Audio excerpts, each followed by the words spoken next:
Hi student, एक बार फिर मैं आप सभी का अपनी YouTube क्लासेस पर हार्दिक स्वागत करता हूं।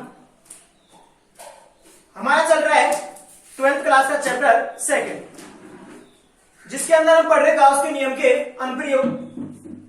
हम दो अनुप्रयोग पढ़ चुके हैं, रेखीय आवेशित चालक तार के कारण विद्युत क्षेत्र की तीव्रता और एक समरूप आवेशित अपरिमेय अचालक पट्टिका के कारण विद्युत क्षेत्र की तीव्रता।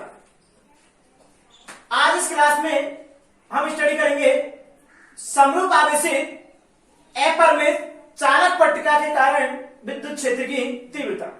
यानी कल की क्लास में अचालक पट्टिका के कारण पढ़ी, आज किस क्लास में किसके कारण पढ़ेंगे? चालक पट्टिका के कारण।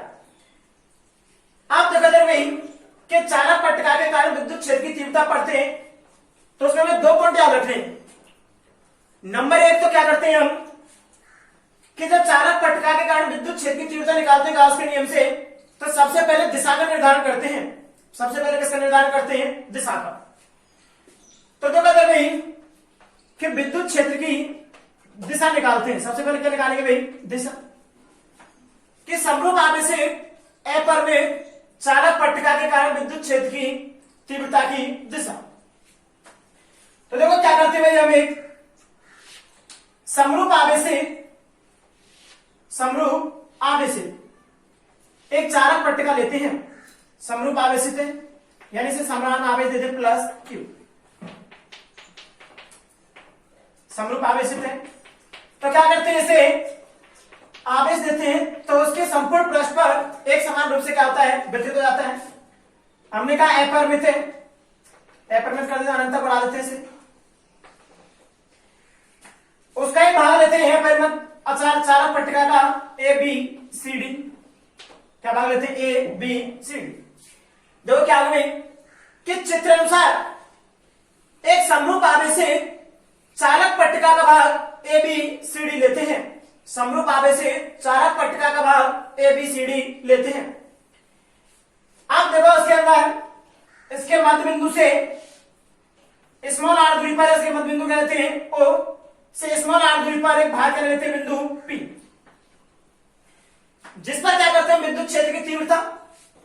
अब जिस पर विद्युत क्षेत्र की तीव्रता ज्ञात करते हैं, तो देखो विद्युत क्षेत्र की तीव्रता ज्ञात करने के लिए बिंदु ओ से दोनों ओर क्या करते हैं? दो अल्पांश भाग लेते हैं A1 और दूसरा भाग लेते हैं कौन सा? A2। दो अल्पांश भाग लेते हैं A1 और दूसरा A2, जिनके कारण बिंदु P पर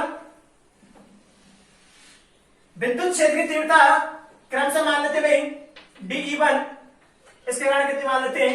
DE2। देखो क्या हो गया कि चित्र अनुसार एक समरूप आवेशित अपरिमित चालक पट्टिका का भाग ABCD लेते हैं, जिसके मध्य बिंदु O से स्मॉल r दूरी पर एक बिंदु P स्थित है। एक बिंदु कौन सा स्थित है? यहां पर P, जिस पर क्या करना है? हमें विद्युत क्षेत्र की तीव्रता ज्ञात करनी है। बिंदु P पर विद्युत क्षेत्र की तीव्रता ज्ञात करने के लिए हमने दो अल्पांश भाग लिए A1 और A2, जिनके कारण विद्युत क्षेत्र की तीव्रता क्रम से DE1 में DE2 है। अब यहां से देखते हैं हम कि जो विद्युत क्षेत्र की तीव्रता है DE1 और DE2, इन दोनों के परिमाण कैसे होते हैं? समान। यानी दोनों परिमाण में कैसे होती है भाई? समान। लेकिन देखो दिशा कैसी है? अलग अलग।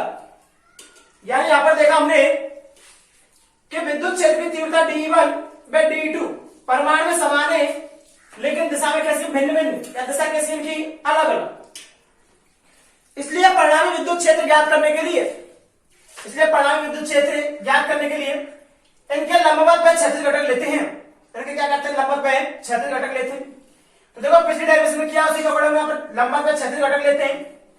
तो देखो DE1 का लंबवत घटक क्या होगा? नीचे की ओर, और लंबवत घटक में देखा वहां पर क्या आया था? Sine theta. तो कितना जाएगा भाई?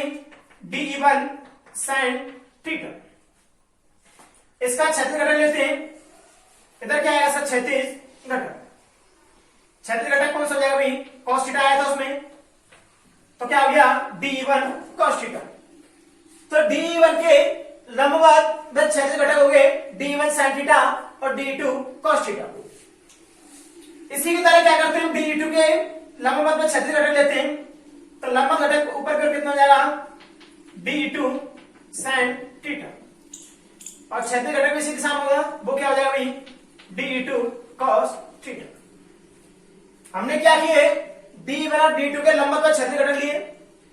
तो देखो यहां पर देखते हैं कि इनके लंबवत घटक d1 sin थीटा व d2 sin थीटा। लंबवत घटक कौन से, d1 sin थीटा और दूसरा d2 sin थीटा। परमाणु में समान लेकिन दिशा में कैसे विपरीत, परमाणु में समान है लेकिन दिशा में कैसे विपरीत, इसलिए परस्पर निरस्त हो जाते हैं, कैंसिल आउट हो जाते हैं। लेकिन क्षैतिज घटक परमाणु दिशा में कौन से कैसे हैं समान, यानी क्षैतिज घटक d1 cos थीटा व d2 cos थीटा परमाणु में भी समान है और दिशा में भी कैसे हैं समान, परमाणु में भी समान और दिशा में भी कैसे हैं समान, जिनके कारण परिणामी विद्युत क्षेत्र की तीव्रता प्राप्त होती है, जिनके कारण क्या होती है, परिणामी विद्युत क्षेत्र की तीव्रता प्राप्त होती है।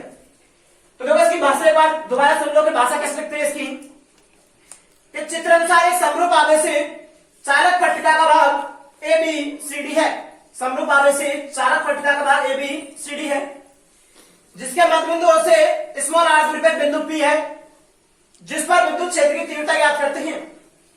बिंदु P पर विद्युत क्षेत्र ज्ञात करने के लिए 2 भाग A1 by A2 लेते हैं, जिनके कारण विद्युत क्षेत्र की तीव्रता क्रम से d1 व d2 है, जो कि परमाणु में समान है लेकिन दिशा में कैसे भाई अलग अलग है। इसलिए परिणामी विद्युत क्षेत्र ज्ञात करने के लिए इनके लंबवत व क्षैतिज घटक लेते हैं। तो देखो इनके लंबवत घटक d1 sin थीटा व d2 sin थीटा परमाणु में समान लेकिन दिशा में विपरीत होने के कारण परस्पर निरस्त हो जाते हैं, जबकि क्षैतिज घटक d1 cos थीटा व d2 cos थीटा परमाणु दिशा में समान होने के कारण जुड़ जाते हैं, जिनके कारण परिणामी विद्युत क्षेत्र की तीव्रता प्राप्त होती है। तो इस प्रकार हम कह सकते हैं कि चालक पट्टिका के कारण बिंदु P पर विद्युत क्षेत्र की तीव्रता इस पृष्ठ को और बिंदु P को मिलाने वाली रेखा के अनुदिश क्या होती है प्राप्त होती है। इसी प्रकार बस पूरी चालक पट्टिका को इसी प्रकार के सममित अल्पांश भागों में क्या कर लेते हैं विभाजित, जिन सबके कारण विद्युत क्षेत्र की तीव्रता क्या होगी बिंदु P और O को मिलाने वाली रेखा के अनुदिश होगी, अर्थात किसमें OP दिशा में। यानी चालक पट्टिका के कारण यहाँ पर विद्युत क्षेत्र की तीव्रता पृष्ठीय लंबवत OP दिशा में होती है। तो ये क्या होगी चालक पट्टिका के कारण विद्युत क्षेत्र की दिशा। देखो फर्स्ट किया हमने विद्युत क्षेत्र की दिशा का निर्धारण किया, दिशा किधर होती है। सेकंड पॉइंट इसमें क्या निकालते हैं विद्युत क्षेत्र की तीव्रता का परिमाण, यानी चालक पट्टिका है समरूप आवेशित, उसके कारण क्या करना है गाउस के नियम से हमें विद्युत क्षेत्र की तीव्रता का परिमाण ज्ञात करना है। विद्युत क्षेत्र की तीव्रता क्या ज्ञात करना है परिमाण। तो देखो क्या करते हैं भाई, हम एक समरूप आवेशित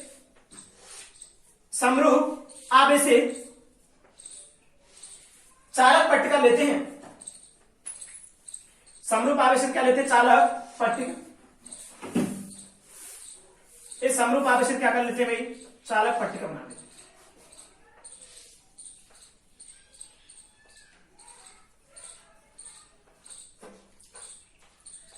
वही अपरिमित है,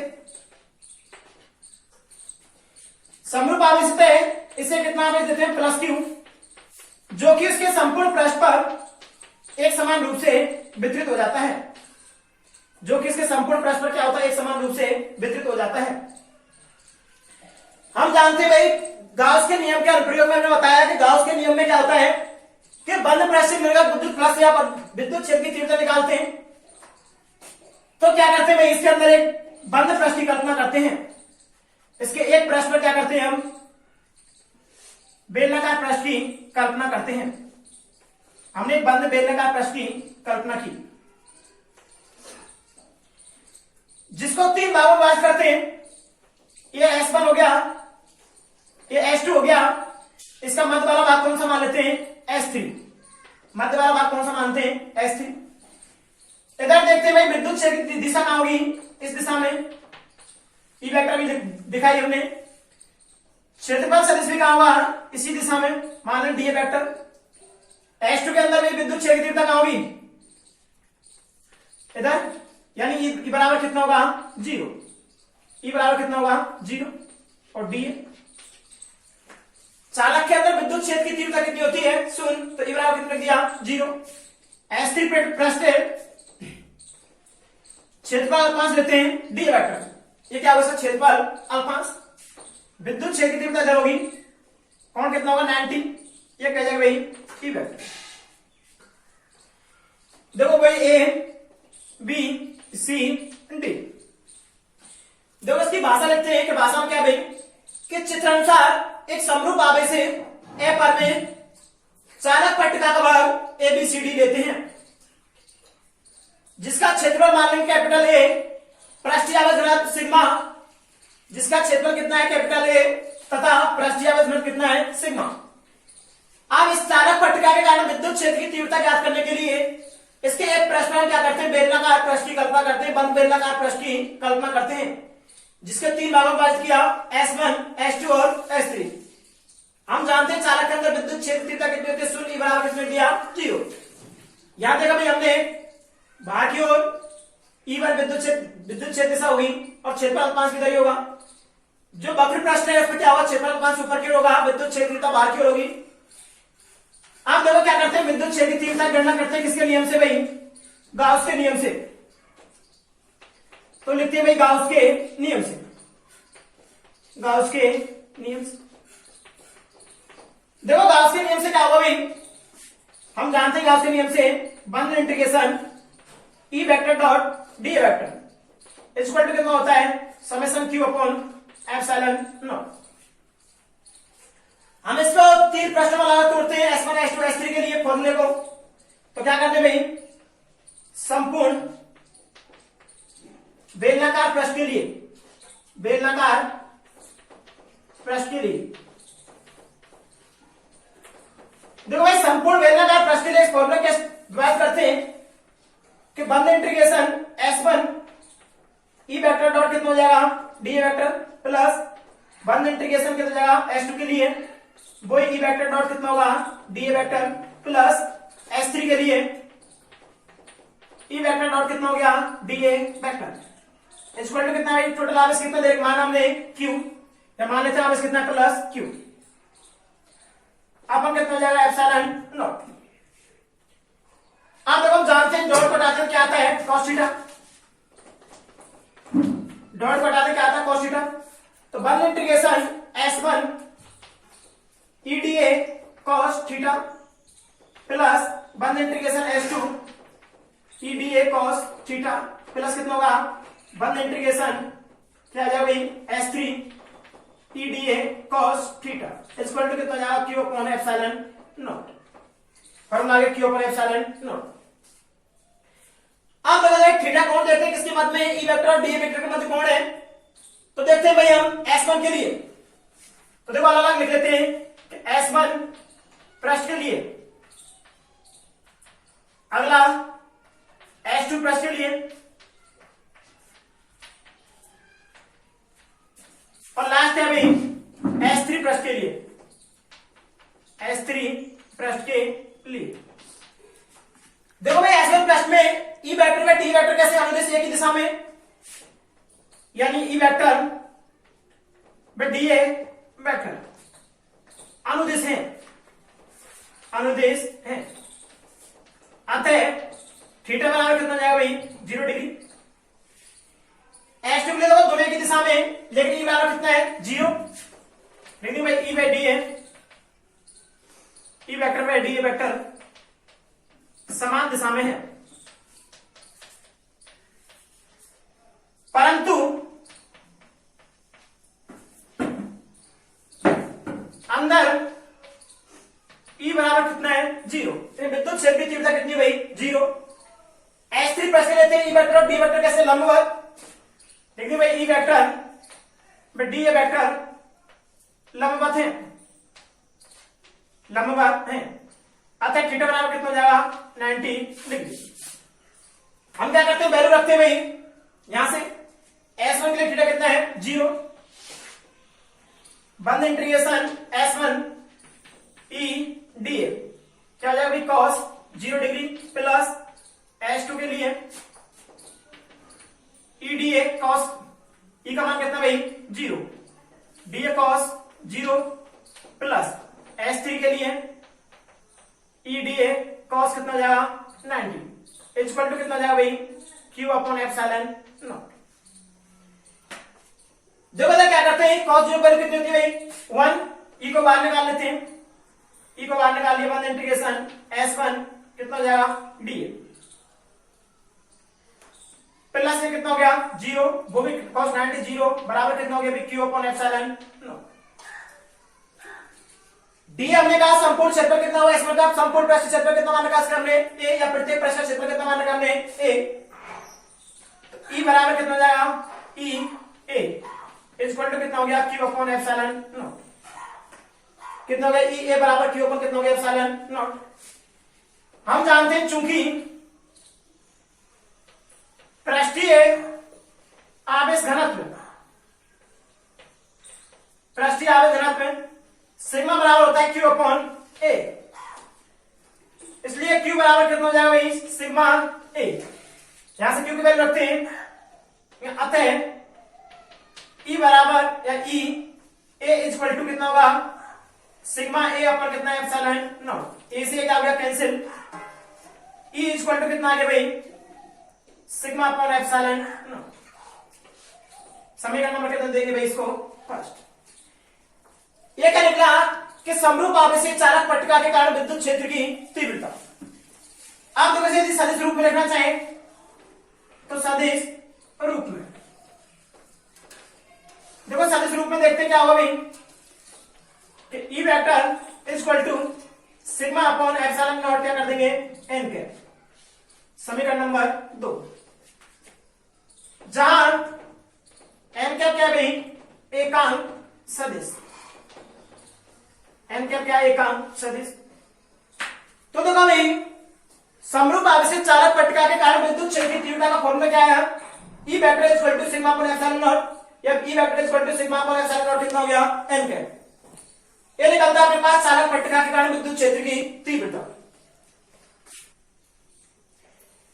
देखो फॉर्मूला आ गया अपने पास विद्युत क्षेत्र की तीव्रता का ई वेक्टर बराबर कितना आ गया sigma upon epsilon not an के।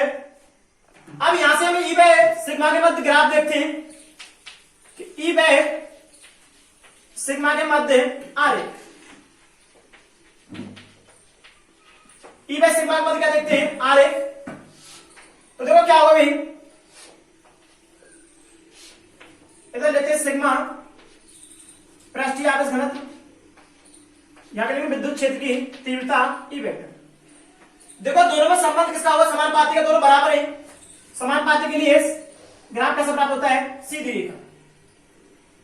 यदि यहां कहा जाए कि ई में आर के मध्य आरेख बनाइए कि मध्य आरेख, या फिर क्वेश्चन दूसरे पूछता है क्या कि विद्युत क्षेत्र की तीव्रता चालक पट्टिका कारण वो दूरी के अनुसार किस प्रकार परिवर्तित होती है। तो इस फॉर्मूले पर देखो दूरी है ही नहीं, यानी ई बराबर सिग्मा अपॉन एप्सिलॉन नॉट। तो क्या होता है इसका मतलब कि समरूप आवेशित चालक पट्टिका के कारण विद्युत क्षेत्र की तीव्रता दूरी के अनुसार परिवर्तित नहीं होती, अर्थात सभी दूरियों पर या सभी बिंदुओं पर कैसे होती है एक समान प्राप्त होती है। चालक पट्टिका के कारण विद्युत क्षेत्र की तीव्रता सभी बिंदुओं पर कैसे प्राप्त होती है एक समान, दूरी पर निर्भर नहीं करती है। इसलिए हमें ग्राफ बनाते हुए ये ई वेक्टर ले लें विद्युत क्षेत्र की तीव्रता, जब ले लें दूरी r, ये हो गए मूल बिंदु, जब निर्भर नहीं करती है तो समांतर रेखा खींच देते हैं।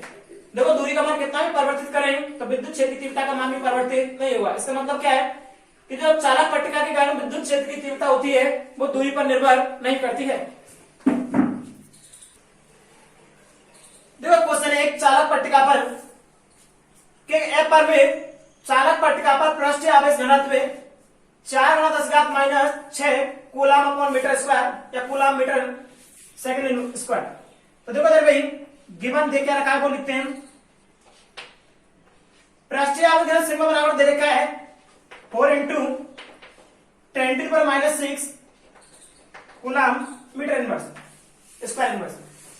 अब देखो पट्टिका के निकट एक आवेश का मान दे रखा है कितना भाई Q बराबर -2 × 10⁻⁶ कूलम रखा गया है। पट्टिका का आवेश रखा गया है, आवेश पर लगने वाला बल का मान ज्ञात कीजिए, यानी आवेश में क्या करना है बल का मान।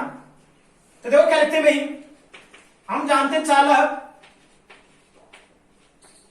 पट्टिका पर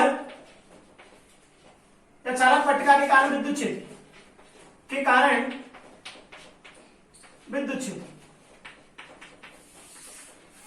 अब हमें डायरेक्शन चालक पट्टिका के कारण विद्युत क्षेत्र कितना है E बराबर sigma upon epsilon not. Equation 5 दे देते हैं। हमें पूछा क्या है कि आप इस पर लगने वाला बल ज्ञात कीजिए।